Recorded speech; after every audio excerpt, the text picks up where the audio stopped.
Hey, good morning, everybody. The vigilante mindset is on my mind this morning as I've spent the last 48 hours sparring off and on when I had a moment with the lunatic tribe of the so-called predator catchers, predator hunters, whatever they call themselves. They all have different names, all to pat themselves on the back for the good work they think they're doing.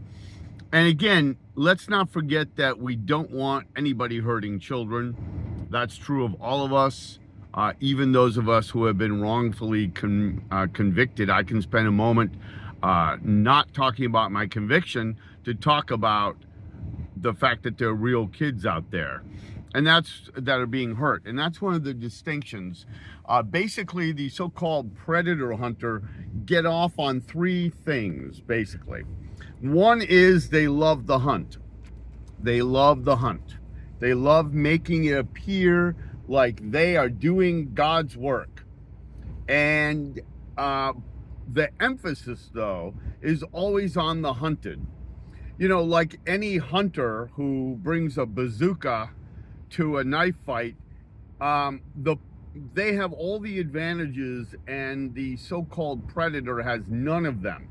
And I don't know if this guy, is addicted, whoever their prey might be, to porn, to CP, to maybe he was just lured into it. I don't know what they do on their end because they never reveal, just like the police and the proactive things never reveal what they do. So you only get one side of the equation, right? Now, that doesn't stop them demanding things from me, and I may get to that in a minute. But so the first thing they do is there's an unfair advantage that they love to exploit. They are the hunters, and that's their thing. They love being a hunter. Makes them feel strong and powerful and purposeful.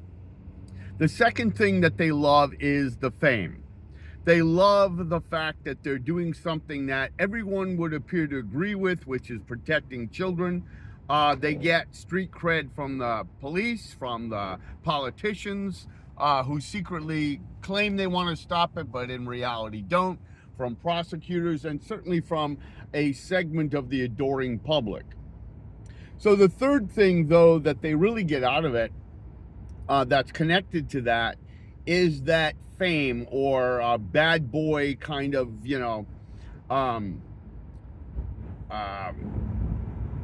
infamous kind of way that certain people find attractive, and they like that.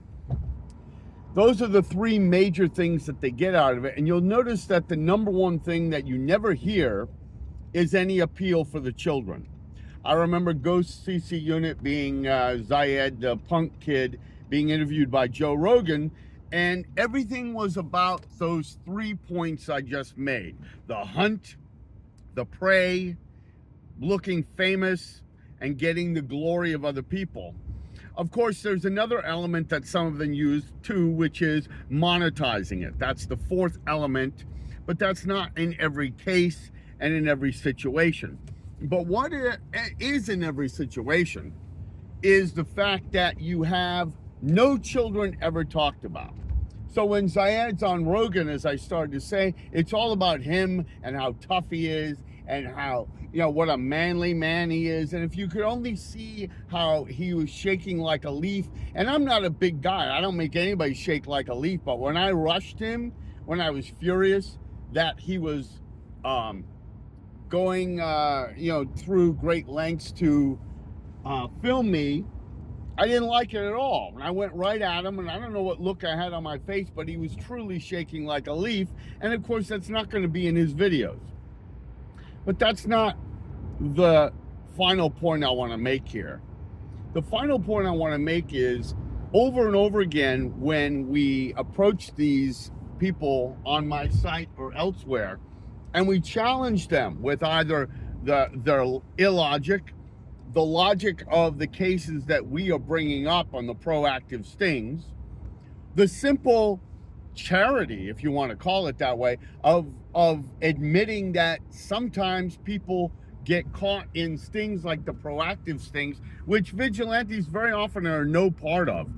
why they just simply can't say, yeah, I'm sure innocent people get caught up in it. Instead, what happens is they engage in this projection. I don't know how many times I was told in the fantasies of these so-called predator catchers, I'm sure you did this to some kid in your class. I'm sure you did this other thing. I'm sure you did. And yet in 30 years, there's 35 years more, nobody's come forward to ever claim, not a tutoring student, not an adult, not a teen, boy, girl, nobody in any overnight trips, the few that I took, overseas trips, nobody has ever said I acted inappropriately. Why not? So there's an element of projection that they have. They easily ignore everything that you say that might counter what they say. And finally, they ignore the more high profile, powerful, well-connected people, whether they're police, whether they're prosecutors, judges, or politicians, people in the current administration who have definitely been convicted of more heinous things than perhaps possibly maybe they might have done something because they might have been grooming, we're not sure, so we arrived just in the nick of time, arguments that police use in the proactive stings. Thank God we reacted when we did, these guys would say, or something would happen. When in point of fact, for many people on the proactive sting racket, if the police hadn't been there, nothing would have happened because it wasn't going to happen to begin with. And the police being there or not being there would have made no difference at all. So there you have it, folks, the mindset of the vigilantes. And I want to end by saying, where are the children here? Where are the children? No talk of helping kids. There are real kids who are hurting every day. They're hurting because they're impoverished. They're hurting because they have alcohol and drug addicted parents. They're hurting because they don't have any love in their household. They are hurting because they're LGBTQ and it's a death sentence or worse to admit that. They're hurting in all manner, folks. The epic drug addiction, epic depression and anxiety in this younger generation. But what do these people do? In the name of pretending to help kids, they exploit these children viciously, cynically, so that they can pat themselves on the back as predator hunters. That's the disgusting thing that's actually happening out there. And I guess a little postscript here.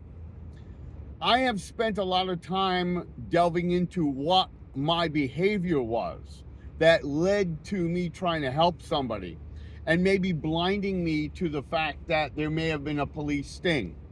I explained it in my book in greater detail. God, hopefully I can work on it a few days off this month. I want to work on it in earnest.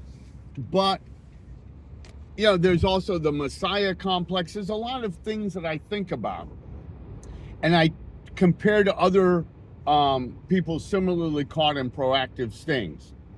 But what I am not is a rando who goes on other people's sites and just dresses them down with no information, no understanding, nothing.